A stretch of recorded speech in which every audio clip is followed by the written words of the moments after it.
Welcome to Film Phreeks. This is Justin Llewellyn. And Eddie Williams. And today we're going to be doing something special that we've been wanting to do for a while now. With the release of Once Upon a Time in Hollywood from Quentin Tarantino, we decided to look back on the famous filmmaker and look back on some of his pretty much every movie that he's directed, and we'll talk a little bit about some of his movies that he's only like wrote and then semi-produced with some of these. So basically, what we want to do was to basically give a history of look back on all the films that and give pretty much our tribute to one of the best filmmakers of Hollywood, in our opinion. Mhm. And Quentin Tarantino, as you know, he started out. He was born in Tennessee, in Knoxville, Tennessee, and when he was growing up, he was getting into movies and stuff all the time, and he ended up he was one of those few filmmakers. As he got older, he didn't actually go to film school. Instead, when he got older, he decided that he actually ended up working in a video store, Yep.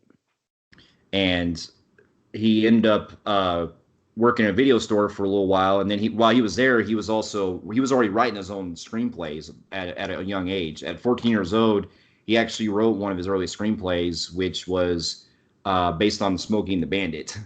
And and then he basically got into like working at the video archives, which was throughout the 80s. He was working at the video archives, which was a store in Manhattan Beach, California. And when he was there, he met one of his future producers, Lawrence Bender, and they basically Lawrence actually encouraged him to write actual movie screenplays. And so he pretty much wanted to get involved with becoming a filmmaker after that. And then Yeah. his first, Basically the same addiction that Kevin Smith had himself.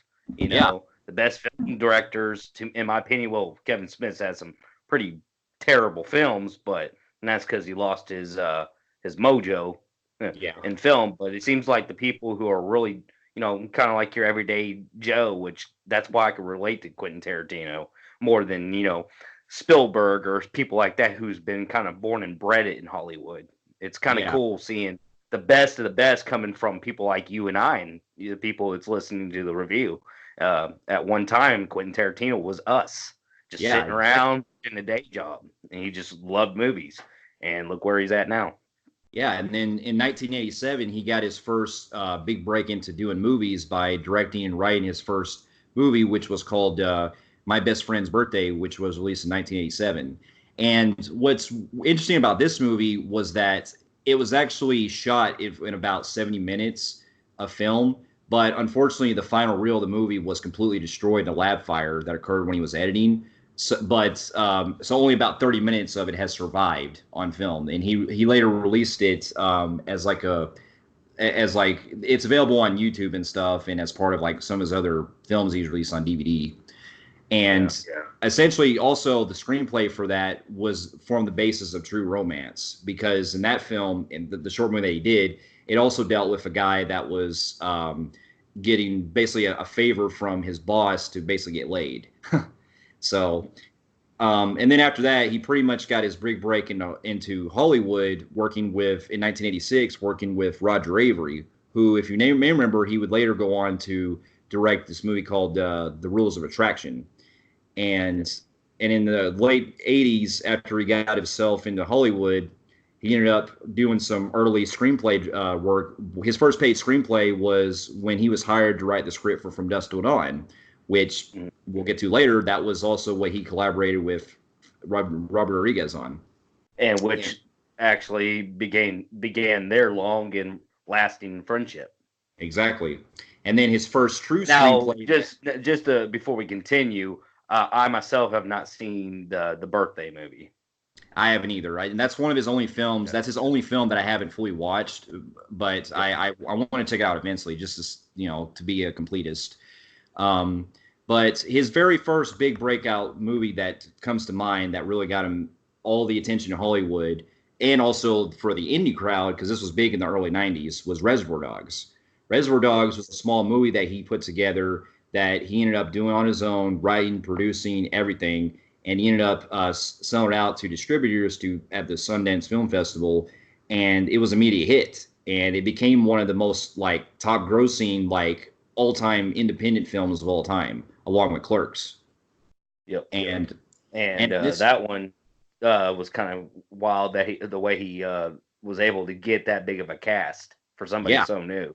Well, and he also was able to bring back former actors that weren't in Hollywood for a while that weren't really as big like they used to be. Like he got Harvey Keitel, he got other up and coming actors like Michael Madsen, Tim Roth, Steve Buscemi, who was also getting big. So he was able to get pretty much a lot of future cast members. Yeah, I believe Steve Buscemi at the time of Reservoir Dogs. Before that, he did a couple little small roles, but if people don't know, he was a fireman for He New York, was, yeah, and he decided to get into acting, and that was kind of what got him kind of big in that movie. So yeah.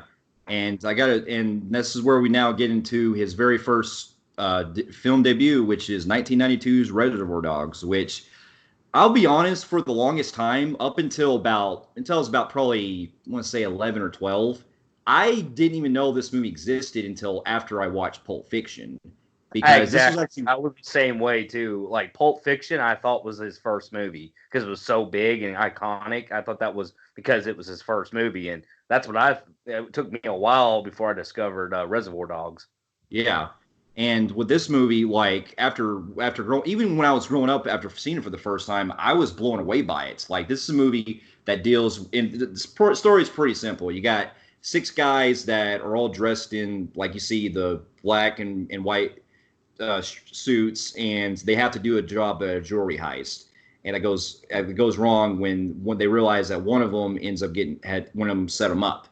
And the story, really, if you look at it, it's a very confined film because it takes place pretty much the majority in one setting at this warehouse where they have to And meet now back. at that, this film also opens up to Quentin Tarantino being one of the top best dialogue writers in film history. Um, the opening segment was fucking hilarious. It's just guys bullshitting. Only Quentin Tarantino can do something like that. And Yeah, it's also one of the best foreshadowing films I've ever saw. There's a big foreshadowing if you guys have seen it. And we'll go into detail on that. yeah, because this movie, from the moment the movie opens, when you see the opening scene with them just sitting at a diner and eating breakfast and stuff, they're just talking about their everyday lives and just bullshitting around. And this, in any other film, it seemed like it would come across as kind of boring and everything. But the way that the dialogue is just so snappy, it really sets the mood for our characters. And also, what's good about this scene is that it actually foreshadows the events of later events that take place. Like, for example, you have Mr. Pink, who is the Steve Buscemi's character, who ends up not wanting to tip because he doesn't believe in it, and this also foreshadows his That character. means he's out for himself. Yeah, Yeah, because Mr. Pink, that means he's out for himself. You got Mr. Blonde, who ends up being the pretty much the killer of the movie. He's ends up backstabbing people and hurting quite a bit of people. And in the opening segment, you see him always making gun marks, like shooting marks, like he wants to kill somebody. yeah, and then you got Mr. White, who's trying to be, looking out for everyone. Like when Mr. Pink's looking out for, like Mr. Pink is against tipping the waitress and stuff, and Mr. White actually defends the waitress and saying that it's number one place for non-college graduates.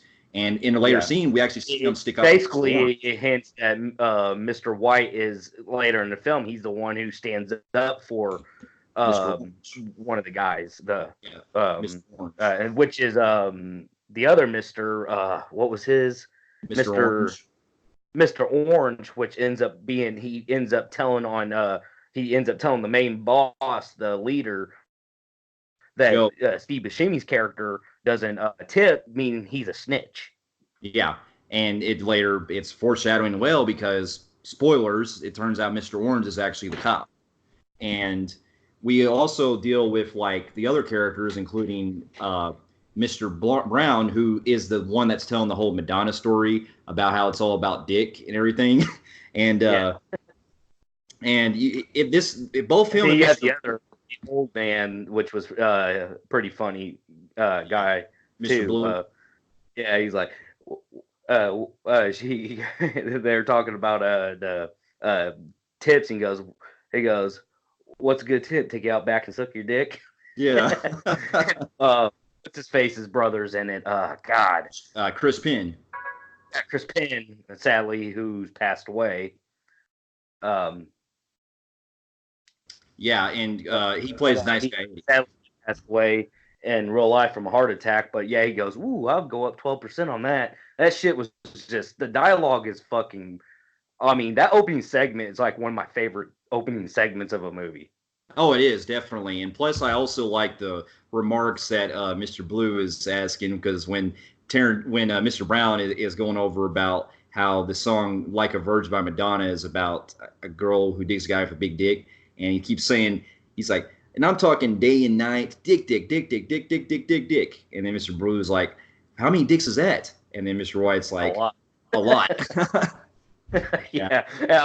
The part also underrated, funny, kind of comes off as funny is the main boss, the old man, Yeah, and Joe. he's sitting there going through his little phone book like Toby, Yeah. just trying to somebody. He's trying to get contact with somebody, and then Mr. White gets. He's between him and the guy Quentin talking about the big dick story, and he fucking just gets irritated, takes the book from him. Hmm. That part was fucking hilarious. Toby Wong, Toby Chong, fucking Charlie Chan. Yeah. Yeah. I mean, this movie is just so much full of so many memorable lines that this is one of the most rewatchable movies I just can't get enough of. Like Yeah, I even can rewatch that credits. scene, the opening scene, and the part where they're getting their names are like the two highlight scenes for me. Yeah, where because even in the opening scene, like where it shows them going in slow motion stuff, Tarantino Mhm. also admitted that that scene right there where they're walking, you see like their names come up and all that. That was actually a homage to Clockwork Orange when it shows them slow motion walking, and Yeah. uh, and then throughout the rest of the movie, you just have like so many like fun, like really interesting moments because what separates this film from other heist films is that we never actually see the actual heist go down. This is all just talked about in dialogue. In fact, Yep. most of the scenes, other than the flashback we see where Mr. Pink's run away, that's the only like known action part we see in the entire film. And because most of it's Going about back, them. I'm not trying to backtrack, but I also like the part where they discuss about their names, like you're gonna be Mr. Blue, you're Orange, you're Pink, and all that stuff. And Steve Buscemi's like, "Why am I Mr. Pink?" Because you're a faggot, And all right? you're a faggot. That's why Quentin Tarantino busts out genuine with a genuine laugh. That was pretty funny. And he goes, "Mr. Brown, that's too much close, like Mr. Shit." And then Yeah, you hear Steve Buscemi like, "And yeah, it's pink like pussy." He goes, "I yeah, don't want to be pink. Let's trade." yeah. He goes, Oh, "Nobody trade nobody." yeah, and then the rest of the movie, you have like them just having to set themselves out with being at the warehouse and stuff, and you can tell that as the movie goes along, it kind of takes more of a mystery angle too, because throughout the entire film, you're kind of wondering like who the fuck set them up and all that, and we actually do get to see flashbacks involved with stuff that is integrated with the plot because Tarantino likes to basically make his movies where they're not in chronological order. When they start out, he'll pretty much start you out like the fucking middle of the movie and then go backwards like kind of like off of Memento and all that. Yeah, that's what I was about to say. I said, "Damn, that's probably where Nolan got momentum from." Yeah, From that's what I'm saying. Yeah, and then inspiration. but what I also love about the movie too is that you can tell that the movie has a very indie film like quality because the way it's very low budget. It really isn't like the only locations they really take place most is in the warehouse parts, and then occasionally you have them like at restaurants and places like that. And the You could movie probably surprisingly has a easily heavy load of argue. You yeah. could probably easily argue that a filmmaker of any other else, like maybe Spielberg or somebody, would have done this. It would have came off as pretty bad. Yeah. But something about Quentin Tarantino brings life. He could bring life to something so simple. Yeah, and then you also got like the other stuff where this movie gets like fucking brutal as shit. When you're seeing the actual gunshots go down and everything, when you're seeing people get shot, especially in the opening scene when you have Mr. Orange like just fucking bleeding everywhere from being shot in the belly. Man, even it just shows like for his first movie, he holds no fucking strings back. And not only that, Miles, man, where he's cutting up that cop, like his ear and shit. Yeah, That dude, Man, that shit was fucking brutal. That dude's a dick. yeah, and then you got you got pretty much the rest of the story. You're dealing with all them trying to recuperate and everything, and then eventually it's revealed, like you see, if you've seen it, it's got revealed that Mr. Orange is the cop, and in the flashback, it actually shows the events of him pretty much going undercover and all that. And one of my favorite scenes is the part where he's talking about going to the bathroom stall and he sees like these officers there, and he sees a fucking dog Yeah. barking at him. Yeah, I Yeah, saw that. and Yeah.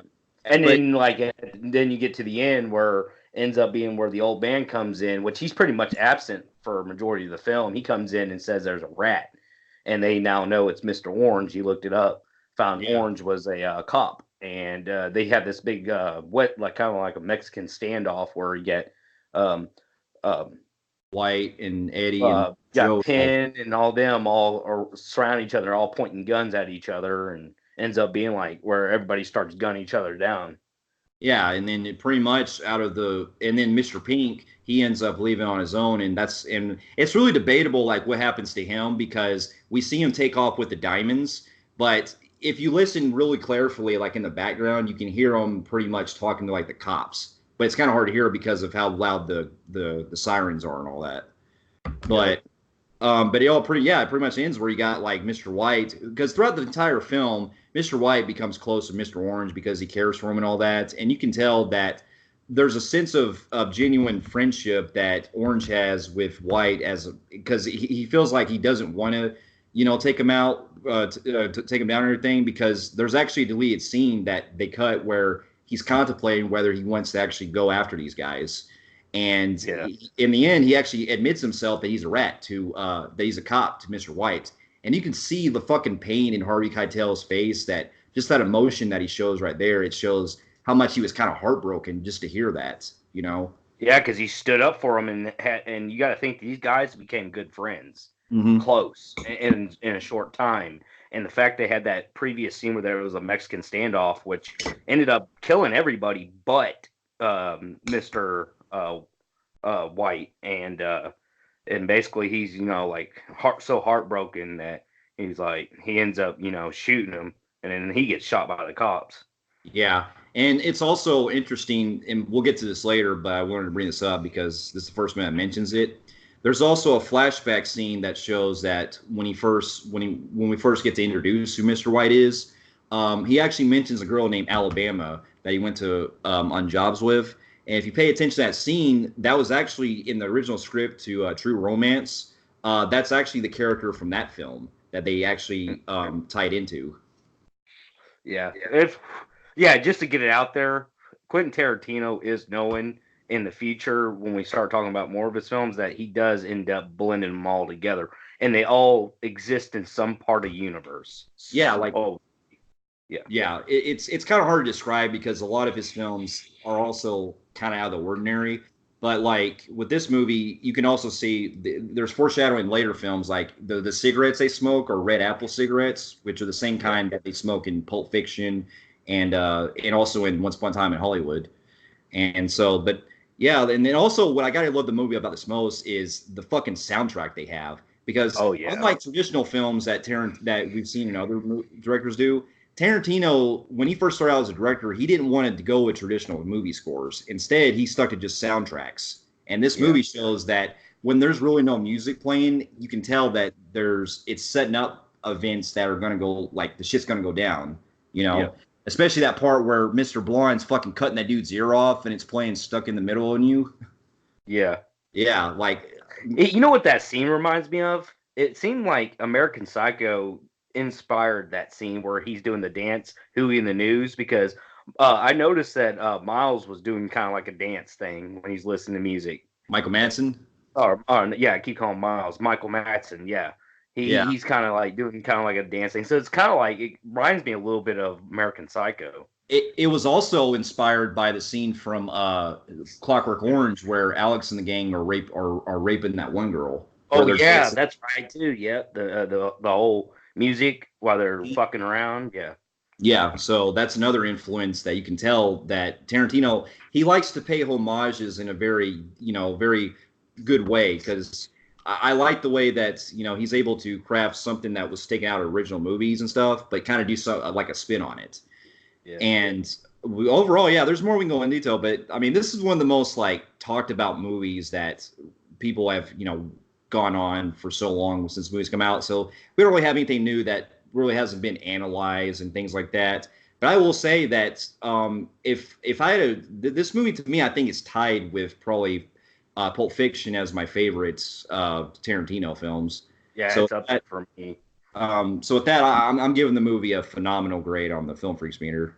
I'm also phenomenal grade in Film Freaks meter. Fair enough. Now, after 1992, when Reservoir Dogs came out, it sparked a huge fucking ground for Quentin Tarantino. He became before Pulp Fiction came out, he was already making a name for himself with this movie, and then that's when he also the following year he optioned off his script for True Romance to be directed by Tony Scott, because originally Tarantino was supposed to direct True Romance, but unfortunately he decided not to do it because he was wanting to. I guess he was probably also wanting to do Pulp Fiction instead. So he unfortunately didn't get to direct it and went on to do Pulp Fiction. But before we get to Pulp Fiction, I figured we'd bring True Romance up because while the film does take there's certain changes that they do with the story, Yeah.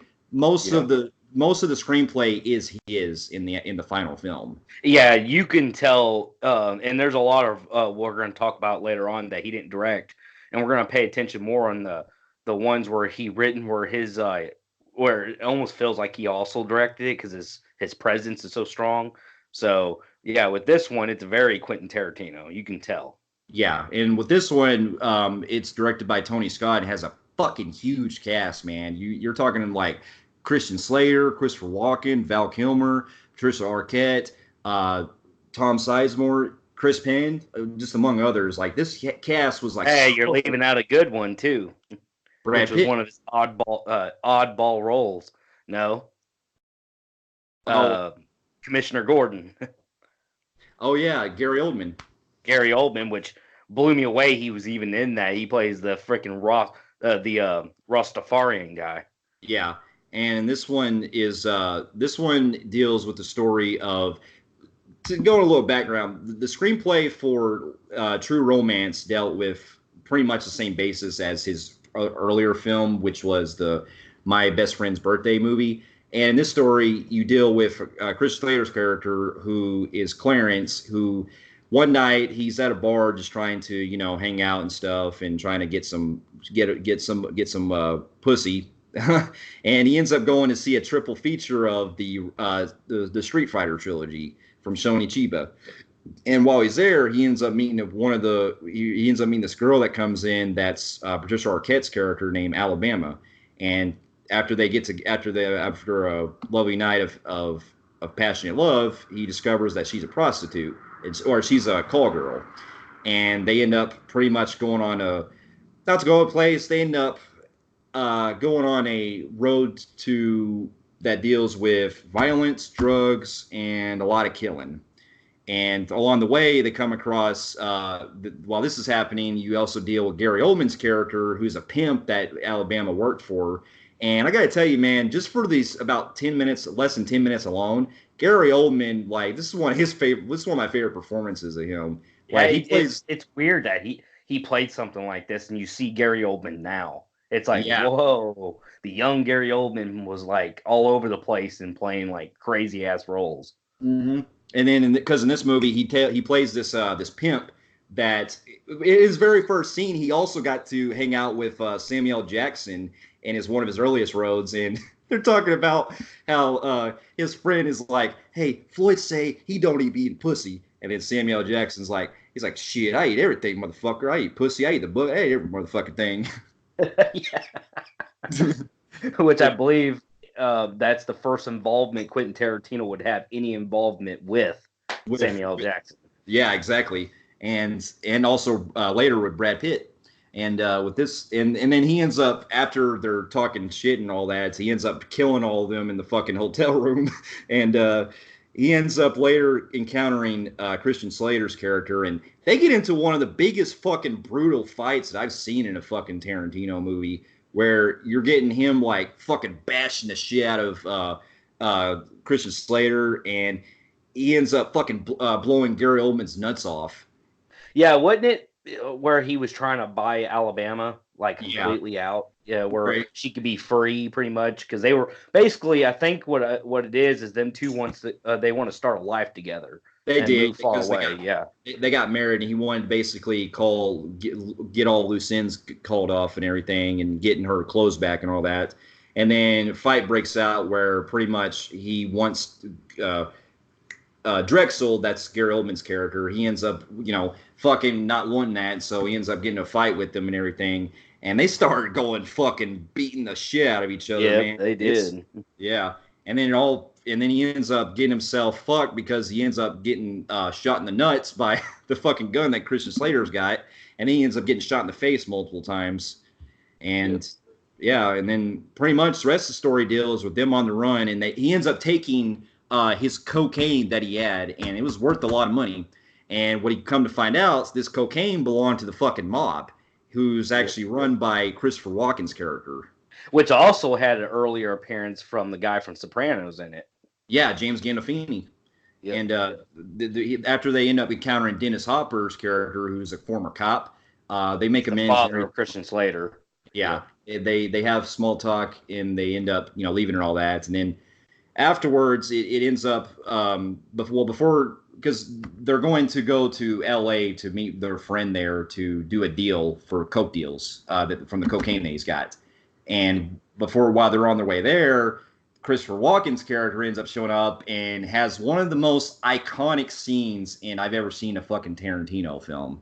Mm-hmm. And this is the scene where we deal with Dennis Hopper, who's trying to not give him information about where Christian Slater is and all that. And he ends up, getting his fucking hand cut and everything, getting himself beaten the shit out of and all that. Christopher Walken just laying in punches on him. Yeah. Bust his nose open and stuff. And that's when Dennis Hopper knows that he's pretty much screwed. So he gives him a pretty deep talk dissing his nationality. About Sicilians. Yeah, about Sicilians. And, we're not going to say the word, but... Yeah, but basically, yeah, they're saying they respond from Africa. And Quentin Tarantino got into more of the racial area. And, I'm not going to blurt it out here on respect for other people, but... Yeah.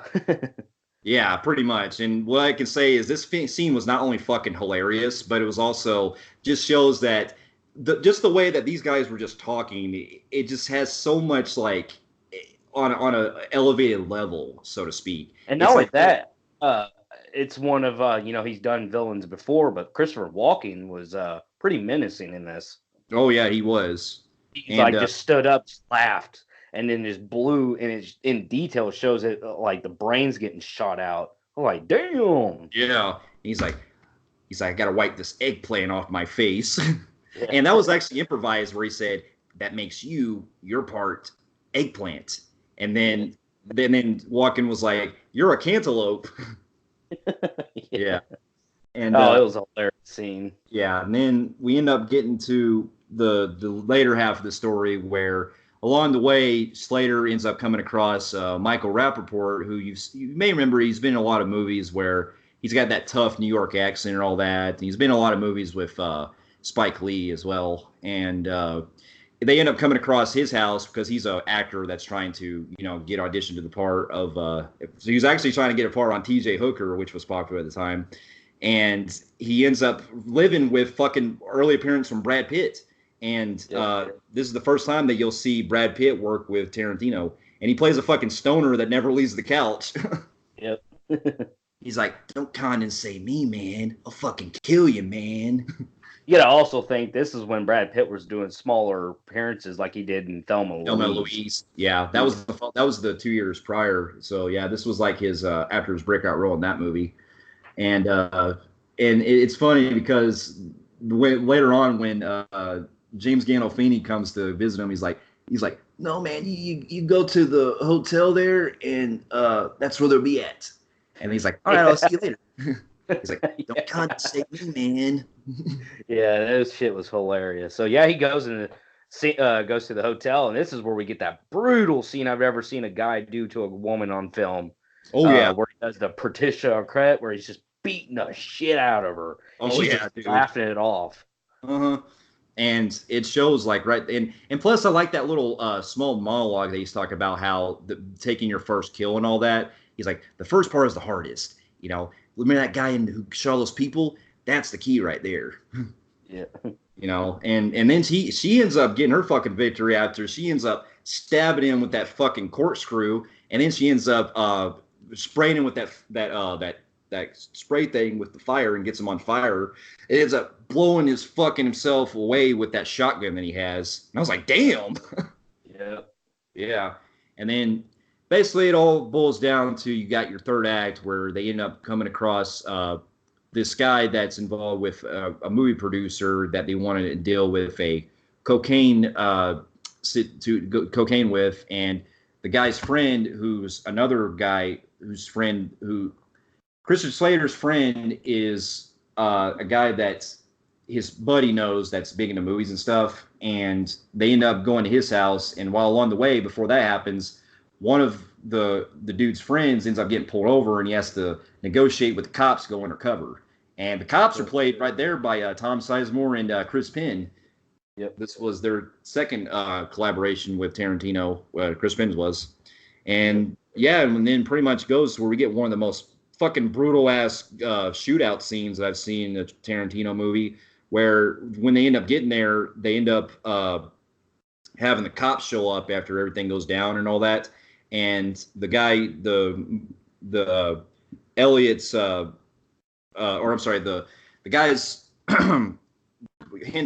bodyguards or whatever are having this big ass shootouts, and then this all takes place because the guy's friend ended up lying to him about being a cop the whole time, and he ended up gets killed, and then they have this pretty big ass fight, which ended up getting Christian Slater's fucking shot in the eye while during the tournaments. And also, we forgot to mention this. We also get to see brief appearances from Val Kilmer's hallucination version of Elvis throughout the film, where because in the credits he's listed as mentor instead of Elvis because of legal issues, but he basically has like hallucinations of him telling him what to do and all that.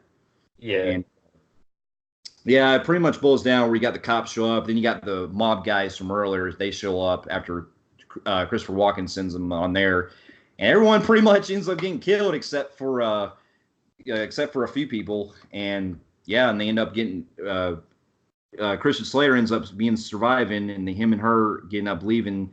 And believe it or not, there was actually an alternate ending where he actually died, and she was supposed to go on her own by herself. And that was how the original script ended, because when we talked about Reservoir Dogs earlier, in the original script of True Romance, the Alabama character was supposed to meet up with Mr. White. Yeah, which would have been a hell of a twist if they would have went with that route and actually connected it. Yeah, but they decided to go for the more proper ending with him surviving and her being like living together, because they wanted to go for the more, actual romance aspect, which I enjoyed, but it would have been interesting to see the alternate ending attached. Yeah. But anyway, overall, like this movie, I can't get enough of it, man. It's like, even though it's not directed by Tarantino, it definitely has the feel of him from his dialogue, from the way that the characters are just, having just unsettled conversations with one another. It feels just like his movie, Yeah. I can watch it like so many times and never get bored with it. And it also comes from one of my favorite directors who did Last Boy Scout, Tony Scott, and you can tell it's his movie because of the way he shot it. Yeah, rest in peace, him. God, could you only imagine if we could have gotten Tony Scott, Quentin Tarantino, and Shane Black all together in one film? Talk about that would probably be $1 billion script. Fuck yeah. And dialogue. That'd probably be the best dialogue you would ever see. You would ever read. Yeah. So like overall, like I love this movie so much, man. Like I'm gonna give this one a phenomenal grade on the Film Phreeks meter. Yeah, I'm a phenomenal grade on that one as well. Yeah. So the following year, after True Romance comes out, we end up getting probably the film that brought Quentin Tarantino into that made him a Hallmark name, and that film Exactly, is because you Pulp gotta think Fiction. Reservoir Dogs was still kind of underground for quite a while, and while it was so recognized, where Hollywood said, "All right, let's give you a legit movie," and Pulp Fiction is pretty much what redefined his career. It is, and pretty much in this one, this is a film that even when I was little, I still have fond memories of it when it first aired on television. Believe it or not, I was about I actually watched it when it first came out in video because my mom and dad and their our neighbors were like wanted to see it so bad they actually rented it and they all watched it in the living room. I watched. That's the first time I ever watched it.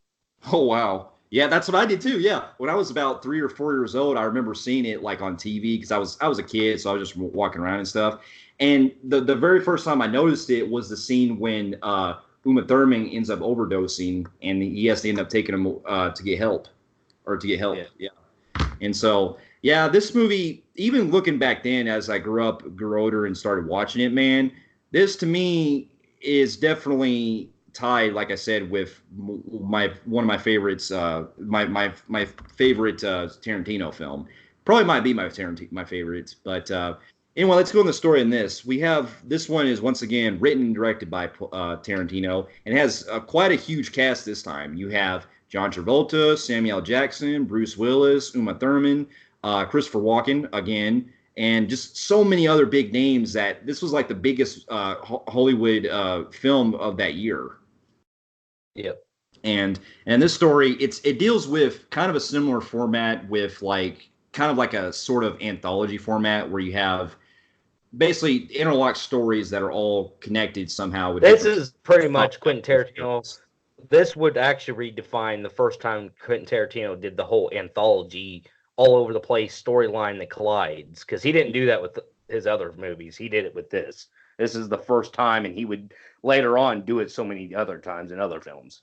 Yeah, where in this story you have well, the first story well the very opening scene kind of sets the mood of what's going on because in the prologue you deal with Tim Roth and Amanda Plummer's character who are just at the diner wanting to basically rob the place because they realize that no one actually robs restaurants, and already from the get go you're already in for a fucking ride, especially when that music plays and you're hearing that fucking surfing music. Yeah, the classic dan dan dan Yeah. dan. Yeah, Then we get into which is actually used. It's been used many times as like where Simpsons made fun of it. Family Guy's done it. Yeah. Yeah, and then you got our first story, which deals with Samuel Jackson and John Travolta's characters, Vincent Vega and Jules Whitfield, where they end up getting on a job going to meet this guy Marvin in his apartment and all that. And while they're on their way there, they're talking about burgers, and already, much like in Oh, Reservoir no, Dogs, oh, you're thinking no, you're yeah, they're talking yeah, that's right. They're talking about the Royale with cheese. That's cheese. right. Yeah, that's right. Yeah. Because Vincent Vega comes back from Amsterdam and he's talking about how when you're in Amsterdam, it's legal to buy and legal to own heroin, but you can't use it, basically. Yeah. Again, Quentin Tarantino probably again has one of the best dialogues with this film Mhm. because I can tell you right now, John Travolta and Samuel Jackson's dialogue where they just talk throughout the film, it is so fucking it grabs you. It does, and one of my and it already gets me laughing already from the part where he's like what they call a quarter pounder with cheese in Holland. He's like a royale with cheese, royale with cheese. Yeah. And I Yeah, really get into the detail wherever they go, they get out of the car and, going through the trunk because they know they're going to have to, shoot up some guys. And then they go up and they notice that they're really early on the job and they're very punctual and precise on what time they'll show up. So they take their time by talking about rubbing feet, talk about when Marcellus Wallace got jealous of somebody rubbing his girlfriend's feet. yeah, And this dude all out of a building, and they go into this detail about feet, cheating, and eating pussy. yeah. And when they actually get there, we get one of the most like, well, probably my favorite scene of the whole movie. It's the That part, or because they're both disagreeing that if it is cheating or not, or if he went a little overboard, and John Travolta's character believes it is, And I Yeah, believe Samuel Jackson. No, Samuel Jackson. Yeah, I think he believes it's not cheating, right? yeah, that's Yeah, right. and then it's John Travolta believes it is, and He's then like, he's like, there and ain't no then fucking ball part either. yeah, they're not even in the same ballpark because they're talking about eating pussy. And he goes, I ain't even in the same ballpark. And he goes, I could sure use a foot massage. Would you like to rub my feet? And he goes, fuck you. Yeah, Because he's saying, would you do it to a man? yeah. And he goes, and you can kind of What? see where Samuel L. Jackson's like, fuck you. Yeah. And then when they actually get there, that's when the shit gets real here. When they end up going inside and they end up coming across that these two other guys that are in there the room with them and with their contact Marvin, and they end up getting the briefcase that's there, which it's weird because a lot of people have debates about what the fuck was inside this actual briefcase because it never reveals what it is. Because when they open The the only thing case, you see is you see their face shining gold. yeah, So you're and led to believe it's priceless gold in it. well, well, Quentin Tarantino himself, he said that behind in an interview, he said that it's whatever the audience wants it to be. Like you can actually think of it as like either Marcellus Wallace's soul, or you could see like the Elvis's suit from True Romance, or the diamonds from Reservoir Dogs. You know, and pretty much this whole entire time we get Samuel Jackson talking about how he's like, you do remember your boss named Marcellus Wallace, right? And he's like, yeah.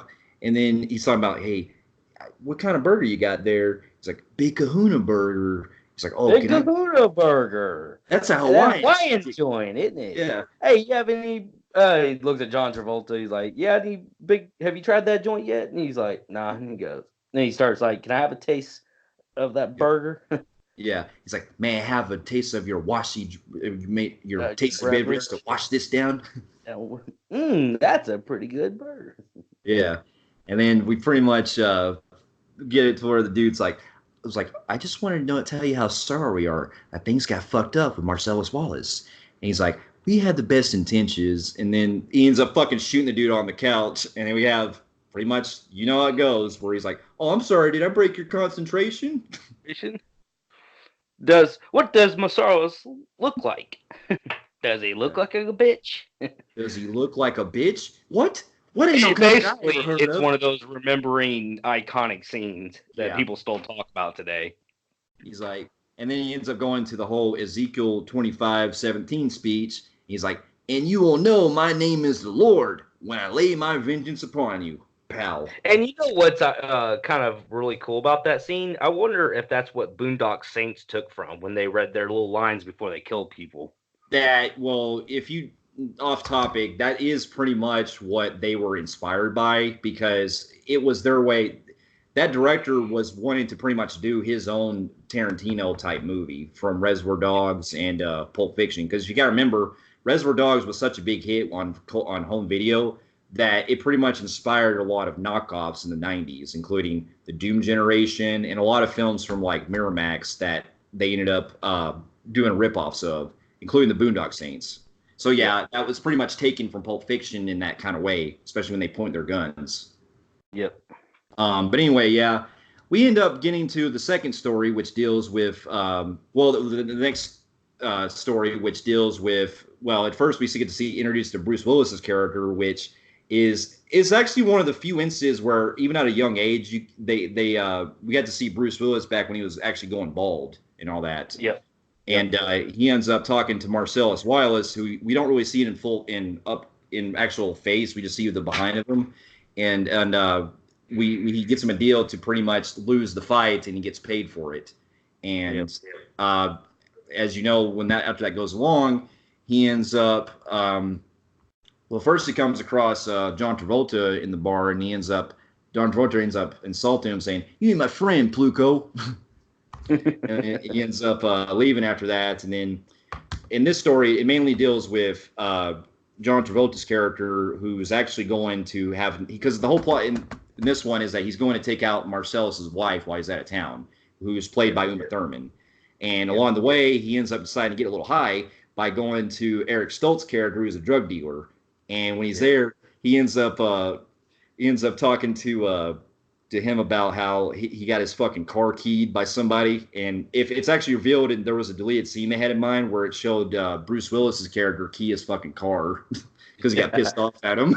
Yeah, for insulting him. Yeah. Yeah, But yeah, he ends up going, and this is where I kind of think it's a very tension scene because you got to think you heard stories what Marcellus Wallace would do to anybody to touch his woman, yeah, and like you could see that John Travolta is try to not mess things up or else it's his ass. yeah. Because when he first goes to her house to pick her up, he's like in there, admiring all her like paintings and stuff and all that.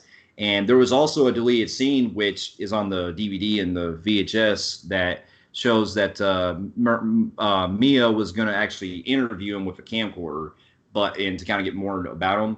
But the reason they cut that out was because of timing and because they wanted to get a more proper introduction at the diner scene.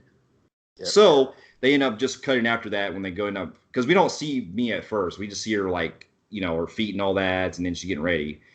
Then they end up going to the diner, which is the Jackrabbit Slim's restaurant, which I actually thought that was a real restaurant when I looked it up, but I guess it's kind of inspired. It's actually, there are restaurants that are inspired by something like that, where like, like you see restaurants that have like, you can go to the Jungle World or you can eat in the desert or whatever and stuff. This one's more like the 50s style. You want to eat at Marilyn Monroe's or so and so side. Yeah, it's a pretty neat restaurant.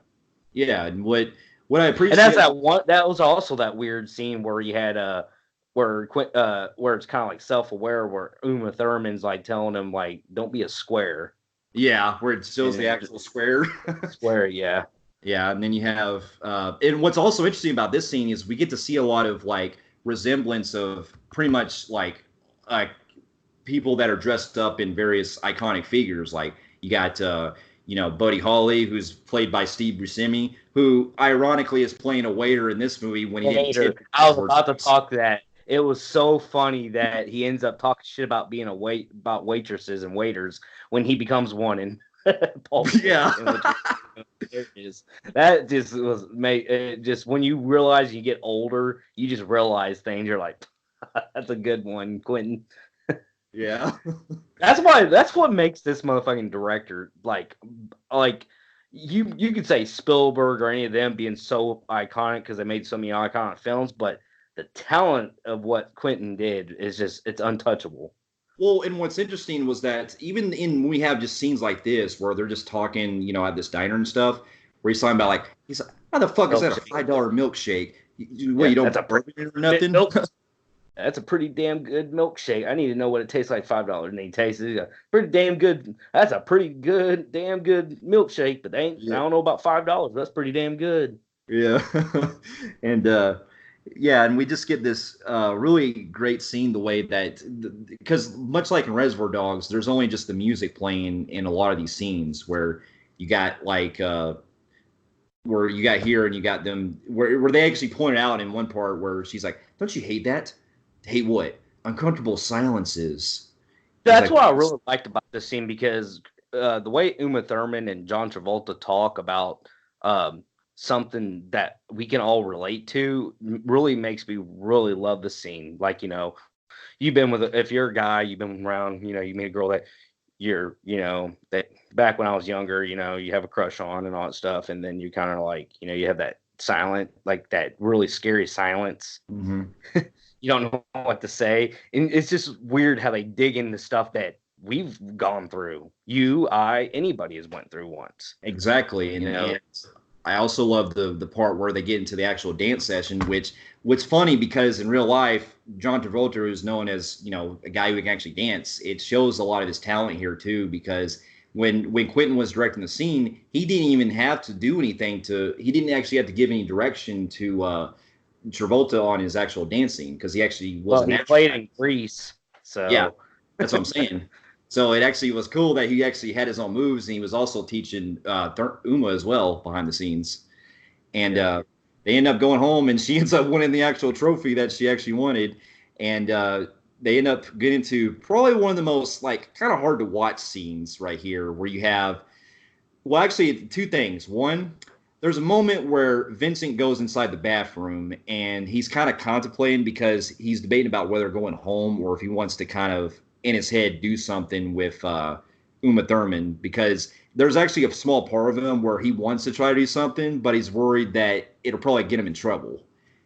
Yeah. And then while this is happening, she's dancing around to the "Girl, You'll Be a Woman Soon" song, and she ends up getting the fucking drugs that Vince had earlier from Eric Stoltz's character out of a jacket, and she thinks it's cocaine, but she ends up taking a fucking snorting it and shit, and she ends up fucking overdosing. And I remember the first time I watched that scene, I was kind of hard to watch. It's like, oh shit. Yeah, she played it off very well. Like it looked legit, like an overdose, like with the blood and the pouring out and stuff. And then this is where John Travolta is really tripping out because hell, Marcellus Wallace is known about slaughtering people, and you killed his wife. Oh yeah, you can tell they Quentin really put the fucking stakes here, man. He's like, oh shit, I better hope she don't fucking die. And so he ends up crashing his fucking car at Eric Stoltz's house, and yeah, and he ends up. Eric Stoltz is funny because he plays a perfect druggie, or he just walk around in a fucking robe, like, what the fuck do we do? Yeah, he's like, and then they end up having to get this needle and shit, and they have to pretty much the adrenaline shot that they have to stick in her breastplate in order to bring her back. And this is something that I actually saw on the DVD commentary. They actually there's a trivia note that they play up that says, don't ever attempt this, because it says that even if the needle was sharp, it would actually break even if it went inside like that. And pretty much they end up bringing her back to life, and and then Roseanne Arquette's like, that was fucking trippy. Yeah. And then pretty much we get into, after he takes her home and all that, they end up having to pretty much keep it a secret from Marcellus, because they're like, yeah, don't let him know about what we did tonight. Yeah. And then pretty much we get into the next story, which involves with Bruce Willis's character, who actually it shows a flashback when it shows Christopher Walken's character come in, and he talks about the gold watch that he had when he was a kid, or when Bruce Willis had when he was a kid. And he ends up telling about the story about how he served in Nam with his dad, and he ended up actually having the fucking gold watch kept in his ass. And his dad ended up giving it to him and kept it up his ass. Yeah. Yeah. He's like, I wore this up my ass for 10 years. And then. But yeah, you have Bruce Willis's character, who he's pretty good boxer, and it has his storyline where he's got a girl, and they want to make pretty much they're trying to make a lot of money, and I don't know why he just decided not to throw the fight, but out of nowhere he ends up just not giving in, and he ends up beating the shit out of the guy. Yeah, and they end up, and there's a part of him where he's pretty much wanting to escape a life of, being, because I think there's a part of him that he believes that even if he, won the actual fight, that something would happen to him where he would pretty much, be doing that every moment, and then he wanted to kind of leave that life behind. And he ended up, after the fight goes down the wrong way and he ends up winning instead of losing, because I think what it is that he has his pride, where his pride gets him. That's what it was. He was unbeaten, and he didn't want a loss. He didn't want to have a loss on his record. So it'd been like, it was kind of hard to say, God, Lee, I'm going to have a loss on my record forever. And it was kind of like a quick just judgment, and boom, he did what he did. But then when he did what he did, he knew he was fucked. Yeah, and then that's when we get to see John Travolta comes in and talks to Marcellus and all that, and he says, if he goes to one, he's like, I'm prepared to scout the earth for that motherfucker. Yeah. And then he ends up. And we also had that one scene we forgot to talk about where him and Samuel L. Jackson with their little decoy guy, and they actually blew his brains out. Oh, that's later. That's in the last story when it comes back to that. Yeah, that's right. But anyway, they have in this, pretty much him and his girlfriend are trying to, escape out of everything. And then one morning he wakes up and he realizes that his watch is gone, and he ends up having to go back to the apartment where he was living at. And he noticed that that Marcellus and his crew are looking for him. So he has to pretty much kind of sneak in there to make sure that nobody sees him and all that.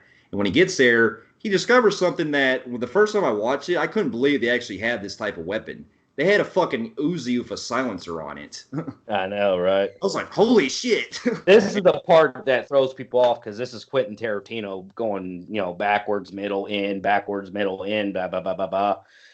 And this is a surprising fucking scene where he sees the Uzi thing, he picks it up, and then out comes John Travolta's character who was snooping around, was taking a shit, and Yeah. he actually, Bruce Willis blows his ass away.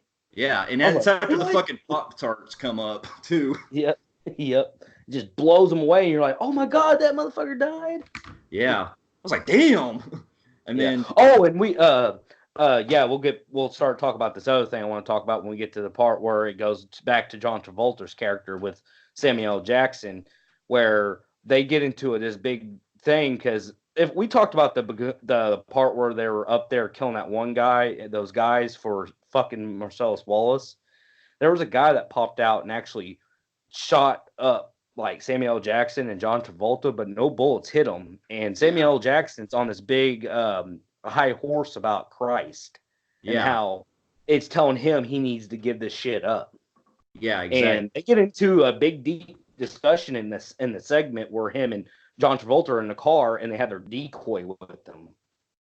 Yeah, that's right. And and then pretty much going back to the Bruce Willis storyline, after he ends up killing him, he ends up going to actually encountering, coincidentally, seeing Marcellus Wallace walking across the fucking road with donuts, and he looks at him, he's like, motherfucker. Yeah, motherfucker. I love that part. And this is where it gets really fucking out there. Like, yeah. what the fuck? The Yeah, part where they're captured. Yeah, they get captured because they end up breaking a fight after they get into a wreck after he runs them over and stuff. Bruce Willis and Butch and Marcellus end up going inside the pawn shop where this pawn shop owner is. They end up beating the fight right there, and they end up Bruce Willis end up getting knocked out by this pawn shop owner, and he ends up putting him in this basement, both of them there. And he ends up calling this dude come over who's kind of dressed like a cop, but you can tell that he's there's something not right about him. And he ends up played by the villain from The Mask. Yeah, Peter. What was his name? Peter. He was also in another underrated Peter fucking Green. class. Oh yeah. Dangerous or Judgment Night. Judgment. Yeah. Yeah. He was always known for villain roles, and it just fits him perfectly. Peter Green, that's a dude. Yeah. Yeah.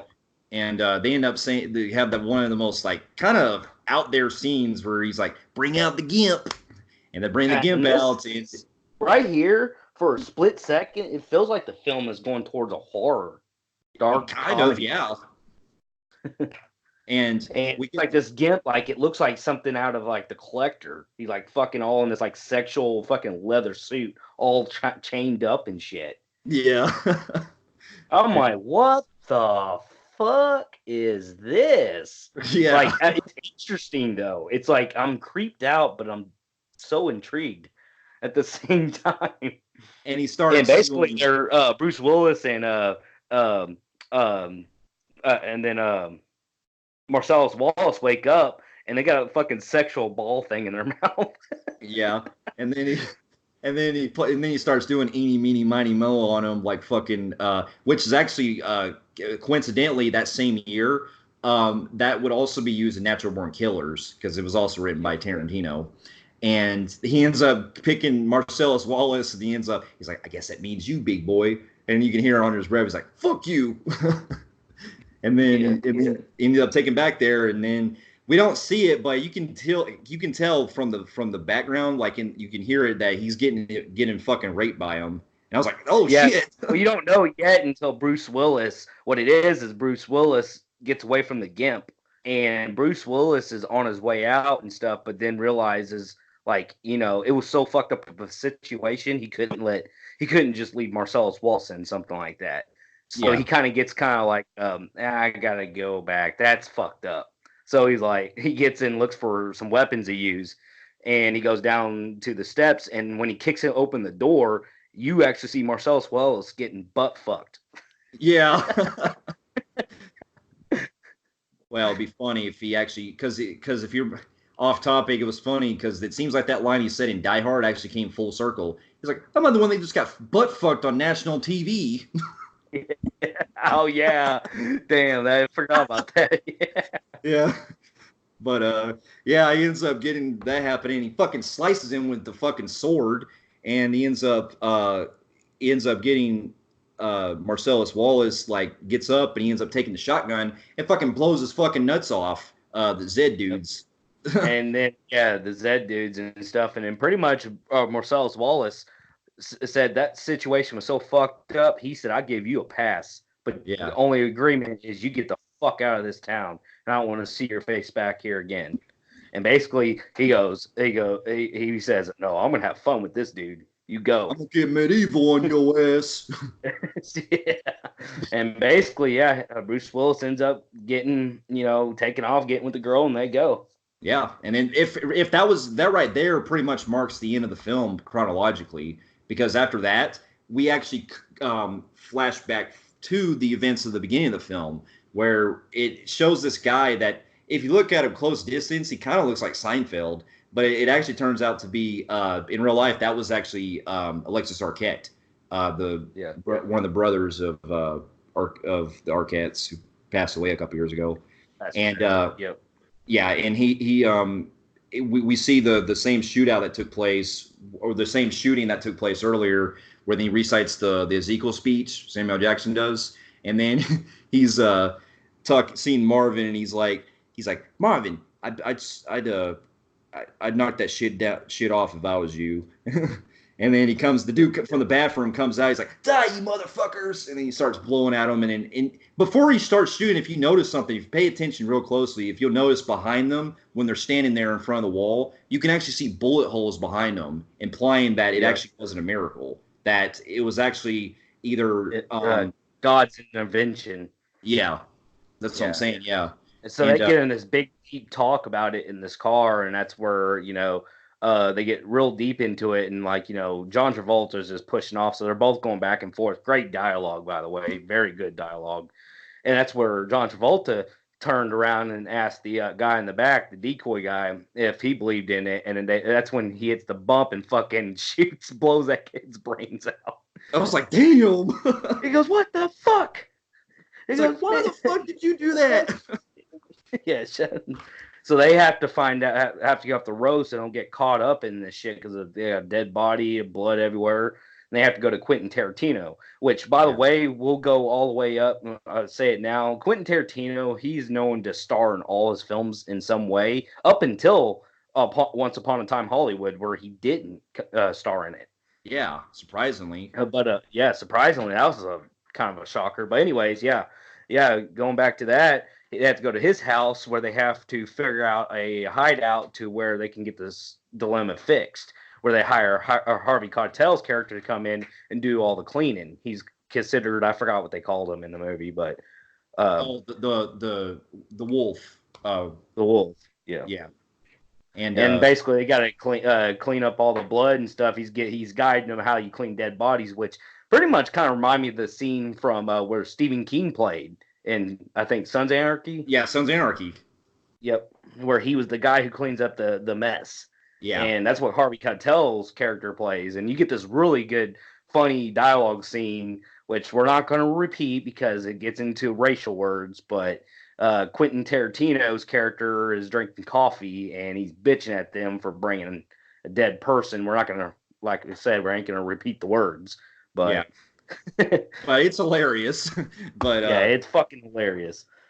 but yeah, and he ends up calling well, because Jules ends up calling Marcellus to try to get somebody to deal with the situation, and pretty much they send in Harvey Keitel, who's Winston Wolfe, to come in to clean up the bodies and shit, and he's like he's like and he ends up talking to Quentin Tarantino about how he's wanting to try to get him a new house and stuff, and he's like, well, your uncle Marcellus Wallace can help you with that. Yeah. And they end up getting to have to after they clean up and everything, they end up having to clean themselves off, and they end up getting fucking washed. And and they end up wearing clothes from Quentin that gives them to him, and and then so what do they look like, Jimmy? He's like, dorks. They look like a couple of fucking dorks. Yeah. Yeah, and so they end up having to get rid of the body after they clean it out and stuff, and they end up going to this salvage yard or this rec center or whatever, and they end up going there and they drop the car off, and then they make their way, and then afterwards they end up going to this diner, which actually comes back to the beginning of the film, where if you remember in the beginning of the film it dealt with Tim Roth and Amanda Plummer's character robbing the diner. It's concurrently going on with that scene. Yep. And this is also the debate that they're having about how Jules wants to pretty much leave the life behind and pretty much walk the earth. He's like, I'm going to deliver my case to Marcellus, and then I'm just going to walk the earth. And then Vince is like, Vince's like, so you decide to be a bum. You're going to be a fucking bum. Yeah. And that's where he goes and has to go take a shit. And that's when they start trying to Tim Roth's character and his wife try to rob up the place. And they're taking people's wallets and everything, and they notice that Samuel L. Jackson's character has a briefcase on the table. Yeah, and the one that says "bad motherfucker." Yeah, and he goes up to him, telling him to open up the briefcase, and Samuel L. Jackson, he's like, he goes, I get where you're coming from, but I can't let you have this case. And then he gets in this deep, dark detail when he ends up catching Tim Roth's character off guard and puts him at gunpoint. And he goes in this deep talk about we're going to be cool. It's like, you know what what's cool Fonzie like? We're going to be cool. Yeah, cool. Yeah, and he's talking to the wife, calming her down and everything. The situation, that's when John Travolta comes out with a gun too. He's like, what the fuck? Yeah, and then pretty much after that, he's like, he recites his line, his Ezekiel speech earlier. He's like, I've been saying that shit for years, and if you're me, it marks pretty much how much I want to save your life in context wise. No, he basically said that usually whenever you heard that from me, that was your ass. Yeah, but he's basically telling him, but I had a pretty fucking crazy week, and he goes, and I'm done with doing what I was doing. Basically, just quitting doing what he's doing. Yeah, and he's not going to kill him and stuff. And he goes, he's basically telling him to get the fuck up out of here. You ain't taking the briefcase. Take what you got to go and go. Yeah, and then they end up leaving after that, and then pretty much after that, the movie pretty much ends where they end up, him and Vincent end up leaving after that, and they put their fucking guns inside their pants, walking out and shit, and ends up going the credits, and there you go. Yeah. So I gotta tell you, man, like this movie right here, like from everything from the direction, the fucking performances are fucking awesome in this so much. It's actually it was also a resurgence for it revitalized John Travolta's career as well, because he was able to get back into a big movie like this after a long period of flop after flop in the 80s. Yep. And and this, like I said earlier, this made Quentin Tarantino a household name right here. It did. This is what said, hey, he's up there with Spielberg and all of them now. Yeah, not only, and he made a different type of movie that was going for like a kind of a non-sequential type way too, like he did Reservoir Dogs, where things are out of order, and he's telling different stories that are all combined. And I believe that's Quentin Tarantino was one that redefined that kind of format, where you had people attempt that later on. He started it all. Yeah, and what else? Before that, every movie went in order by scene. And then he said, no, he basically opened, you could do it any order. Yeah. And then you got and just from the soundtrack alone, which again, this is one of those movies where you don't have to have a score. You can just have just regular tunes playing. And it still makes the scenes, even when there's no music playing, you still can get regular conversations going that still feel genuine. And they actually have such witty dialogue that's funny. It's very, it makes you feel invested throughout the entire story. Because even though the movie's about 2.5 hours long, it still doesn't feel like that. It goes by fucking fast. Yeah, it goes by very quick. Yeah. So with this being one of my probably my favorite, or tied with my favorite Tarantino film. Tarantino's easily. Yeah. Yeah. It's I'm going to give this a phenomenal grade on the Film Freaks meter. Yeah, phenomenal grade and Film Freaks meter too. Now, the following after Pulp Fiction came out, we had what was considered pretty much the hallmark of his career that pretty much defined him as a filmmaker. I even think that Coincidentally, it was considered critics as one of the best movies I ever seen. Like yeah, I remember Ebert and Cisco praised the fuck out of it. oh yeah, dude. Like it got big. It was massive that year. Yeah, and coincidentally, this was also the same year we had another sort of Tarantino film that came out that also had a very similar take on on the way they view violence and stuff, but in a different type of medium. And Yeah, that this film, one won't go into detail. Not too yeah, much detail on this one. but this But one we have, which is Natural Born Killers, which is directed by oh, Oliver Stone. Hmm.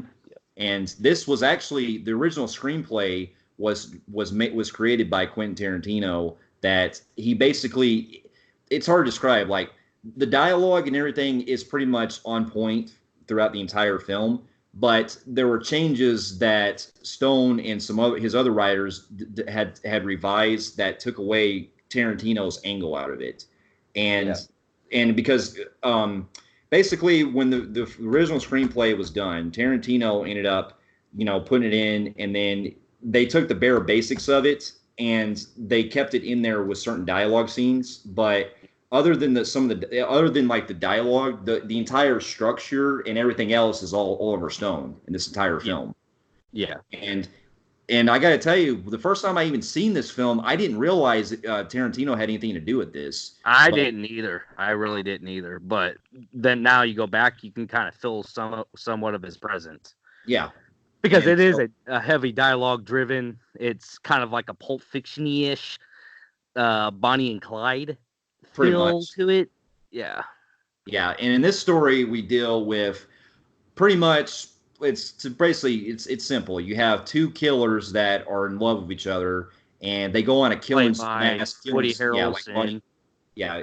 You have Woody Harrelson and Juliette Lewis, and you got also another big cast too. You got Robert Downey Jr., Tom Sizemore, Rodney Dangerfield, Dangerfield. yeah, and Tommy Lee Jones, and basically they're two lovers that are victims of actually traumatic childhoods and become mass murderers across the states. And And you want to hear something also. While the structure of this film is kind of like Tarantino's, it's kind of weird and bizarre. This film really goes out there, and you know what it'd be a good combo pack with? Fear and what's that? Loathing in Las Vegas. I was gonna say it has the same type Yes, of it is visuals. fucking trippy as fuck because there's Yeah, a lot of drug use. There are scenes where Juliette Lewis is seeing her life being told on black and white as a yeah, sitcom. It uh-huh. just really goes out there, and it's like, holy fuck, those two movies together. And you drop shrooms and acid one night. Holy fuck, you're gonna have one hell of a night. Fuck yeah, man. And you're talking about the also the way that, because Stone likes to do this in a lot of his other films. I think, well, the style that he was going for was to also do it on a symbolic level, where you would have, for example, where it shows scene, because you would have black and white scenes, you would have scenes that are in red, you have scenes that are in green, you'd have these weird animated segments and stuff. Like the movie is like you're fucking tripping balls like throughout the entirety of it. Which, by the way, actually Quentin Tarantino liked that so much that came into play in Kill Bill Yeah, pretty much. And because Kill Bill did that. But we'll get to that later. yeah, and we in this one though, like it just has so much like going on with it, because when these two killers are going across everywhere in the United States, you also get to, well, but they actually get to see like their childhoods, what they went through as well, because in the story, when they met up, Juliette Lewis's character Mallory was actually abused by her dad, who was played by Rodney Dangerfield. And out of the like roles that I've seen him play, this is the most like darkest role that I've fucking seen Rodney Dangerfield play. Yeah, 'Cause- because this wasn't really a pure comedy. I mean, there was his segment was pretty funny because it's playing off like a sitcom, black and white sitcom, and it's kind of funny, but it's also really fucking dark because you're led to believe he's also raping her. Yeah, and it also and it deals with him pretty much, after after uh, after Woody Harrelson's character Mickey ends up escaping from prison. He ends up coming back to her house and fucking kills Ronnie Dangerfield by beating the shit out of him with a crowbar and putting him in the fucking fish tank. And then they burn the house down with the mother inside. And throughout the rest of the story, you can see flashbacks that show where Mickey was actually abused by his dad as a child, and that pretty much became the reason why he started to want to kill as well. It's basically trying to say that it's kind of like leaving like a little like a symbol note that abusing and neglect and ruining a child's mind can actually it's kind of like telling a story of mass murders, people who show up schools and stuff. The shit that they go through can actually drive them to go insane. Well, It's actually quite of a deep story. that and also it deals with there's also a part where it shows in flashbacks where he actually witnessed his own dad blow his fucking head off with a shotgun. Yep. So you can tell this is a movie that is a very graphic. Yeah. Very, very graphic. Yeah, I mean, it amazed me NPA didn't slaughter it. Yeah. To be honest. And this one also it deals with as the film goes along, they also start to feel like there actually is one part where even though they're killing people and leaving behind and shit, there actually is one person that they actually felt that they didn't want to kill, and that was the Indian they come across. Because when they come across this Indian in the desert, he actually starts like trying to tell them about the story about how they pretty much have a demon inside him and stuff, and then Mickey starts like hallucinating and all that. And then when he starts hallucinating, he actually I think what they did was they smoked that peyote shit. Yeah, and then he ends up out there. And then he ends up accidentally shooting him and all that. And that was actually the one of the people that he actually didn't want to kill because he felt bad about it and felt guilty for it. And it basically symbolizes how the Indian was pretty much trying to take their demons away from them, but they couldn't. But they had it too far in them that they couldn't. That it was unstoppable. And so after that, we also get introduced like this other character throughout the movie, which is played by Robert Downey Jr., who plays Wayne Gale off of this mockumentary type TV show. And it's funny to see Robert Downey Jr. early appearance and also using an Australian accent. And basically it's like following the true crimes of something. It's kind of like you said, it's a mockumentary and stuff, and it's kind of like playing kind of like similar, like if you guys remember the opening of the remake of Texas Chainsaw Massacre. I remember it's that. kind of showing that like you're watching as the shit is going down type situation, and it's basically kind of mocking the if you guys remember like John Wash's criminals, like they're trying to get the criminals like going after them and shit. It's kind of like that. Yeah, I got you. And then you also get pretty much Tommy Lee Jones in this, which plays like a warden, but the way he acts kind of comes off as like Two-Face again. Pretty much, and it's the closest we'll see him pretty much like on that level, but in a more like hard R movie. Because he starts like going over the top and shit about criminals and all that. And there's even one part where he takes like this fucking these clippers or whatever, and he starts grabbing this fucking dude's nose and shit. And because afterwards Mickey and Mallory get caught after the cops after they end up getting snake bit, and so they're there for a whole year in prison, and their plan is to be transferred by the detective that caught them, who was played by Tom Sizemore.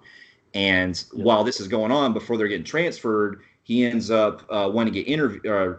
Robert Downey Jr.'s character wants to interview him to know his story, and because throughout the whole film, what I love about Oliver Stone's take on this is that he's basically satirizing how the media loves killers and stuff, about how they love how people get famous from killing people and everything. Again, Boondock Saints took it from this movie, which, by the way, I love Boondock Saints, but I'm not going to go into detail on that one. But this film, where they were doing like how society is glorifying, like where they were wearing like free Mallory, free the kill, and it shows like it's real life, like people are protesting, let them free. Yeah, pretty much. Kind of like a news segment. Like you saw that in Boondock Saints too, where where they were killing people, and it showed like news segments where people were like, yeah, I think they're national heroes. Yeah, and then you got pretty much them going on in prison while this is happening. They end up getting interviewed. Well, Mickey gets interviewed by Robert Downey Jr.'s character, and that's when pretty much we get one of the most like fucking brutal as shit like riots scenes I've seen in this any type of prison movie, where a whole fucking riot breaks loose after everyone starts after Mickey goes on a spiel about how he's a natural born killer and stuff, and how pretty much you were born to kill, and they end up breaking the whole prison goes rioting around, and they him and Mallory end up trying to escape, and then Yeah, but everybody's just slaughtering everybody in the scene. I mean, just people just getting thrown off, hung, getting their throats slit. You even get the scene where Tommy Lee Jones, which is the dickheaded warden, they end up trapping him and they end up decapitating him. yeah, that's in the director's cut. In the director's cut, it actually shows like his head on a fucking stick. Yep. And yeah, then it gets brutal. And it's cool because no one touches Robert Downey Jr. He's just like watching everybody. He's like, watch as this unfold. People are just getting slaughtered everywhere. yeah, and he actually wants to become a part of them. Like he's like, let me have a gun. He's like, why? He's like, you can't have that because you just start shooting with that camera. Yeah, and he's like, because he ends up falling in love with them. Yeah, like just how adventurous and how free living they are. He's like, I want to be part of it. Yeah, yeah. Robert Downey Jr. was like crazy in this movie. Yeah, he was a fucking blast, and plus you got you also I mean pretty much a both star ending where they end up getting away and they end up going on the run, and in the woods they end up having a final talk with Robert Downey Jr. being like, because throughout the film they indicate that when they kill their victims, when they're doing their mass murdering, they always leave someone alive to tell the tale. And since he's the last one and all he has is camera left, he's like, because they realize that they end up getting saved, but to get rid of to be free entirely, they have to make one last kill, and that's with him. Yeah. And they end up blowing his ass to fucking pieces with them shotguns.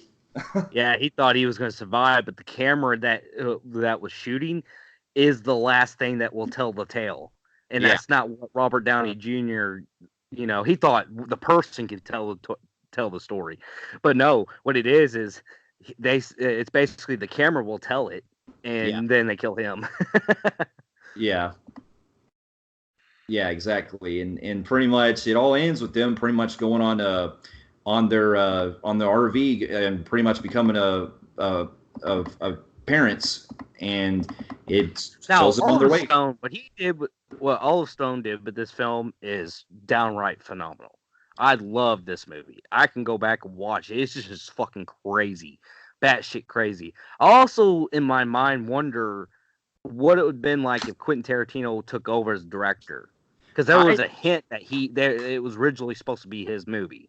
It was, because from what I've understood was that the story itself is pretty much the same basis, where you have in his script it dealt with a married couple suddenly decided to go on a killing spree, but there was a lot of changes that were done because he sold his script to the producers, and after he had tried, he failed to direct it himself because of the fee that they had. And so basically they sold the screenplay, and then around the same time Oliver Stone was keen to find something more straightforward and wanted to do something a little different and rewrote the script while keeping much of the dialogue, but changing the focus of the film. Because originally in the script, it was actually focusing more on Robert Downey Jr.'s character rather than Mickey and Mallory. They wanted to go for more of his character in the original script. Yeah. But yeah, it's a phenomenal movie, but yeah. Yeah, and also I read that Tarantino said that while he wished the film well, he really disowns it because he feels like because his script got changed and because the stuff that was involved with it, he feels like it was a film that didn't really do it justice the way he thought it would. So yeah, they kind of I think what it is, it's more of a sense of betrayal than anything. Yeah, because he's technically lied to, because I think what it was they were like, "Oh yeah, this is perfect. Well, this is exactly what we'll do." And that's when he said, "Okay, I'll sell it to you guys." And then when he did, it was like, there was no legal way of protecting that, and pretty much they changed it, and it was kind of like a slap in the face to him. But Yeah, in a way, when I think about Natural Born Killers, I think about how King hated The Shining with Jack Nicholson, and I just feel like while he might have hated it, it still is fucking phenomenal, whether he likes it or not. I feel like a little bit with this one where Quentin Tarantino might hate it, but it's still phenomenal what Oliver Stone did with it.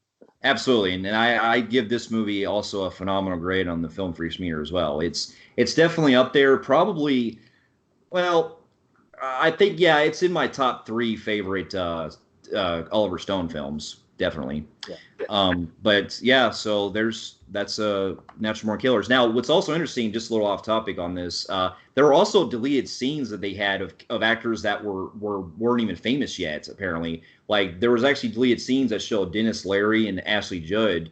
And in one scene, it shows Dennis Leary actually going fucking like talking like crazy, all fast and shit. And he's talking about the Pittsburgh Pirates and shit, and as a prison inmate. And there's also another deleted scene where it shows Ashley Judd as a victim of Mickey Mallory's as a survivor of one of Mickey Mallory's killings. And she has one of the most brutal death scenes they didn't even show in the movie, where she actually gets stabbed by a fucking pencil in a courtroom. Damn. Yeah, Yeah. I think it ended up being like a pretty long fucking movie too. it was only about 2 hours, and it was only about 2 hours itself. But there were deleted scenes that didn't make it, probably because of Well, that's pacing what I'm issues. saying. There was this big director cut with the film that actually makes the film go on quite a lot longer, a Yeah, whole lot longer. Like I think there was like a 35, 40-minute cut worth. So the movie can actually be up to 2 hours and 40 minutes. yeah, and there was also an alternate ending that they had in mind where they actually had it to where Mickey and Mallory get shot by their guy that's going with them named Owen. You see the very end of it. He ends up becoming the demon that's there to kill Mickey and Mallory in the alternate ending. So there's that ending where they end up getting killed. But Stone changed it because he felt like it didn't really do the film justice. So he went with the ending that we see in the film. Yeah. So yeah, but overall, yeah, I highly loved Natural Born Killers, and it's always one I can always go back to. Now, the following year, after Pulp Fiction came out, this was quite a weird kind of movie. That there's a movie that came out that is sort of, but it's only really just a portion of what Tarantino was known of had done with this. And the movie I'm about to talk about, I've seen is Four Rooms, which came out in 1995. I can't talk about this one because I haven't seen it. Well, let me tell you like this: if you've seen those anthology type movies where it shows like different stories and different directors are involved with it, this movie has four directors, and two of them are indie directors that are Alexandre Rockwell, and the other two, get this, are directed by Robert Rodriguez and Quentin Tarantino.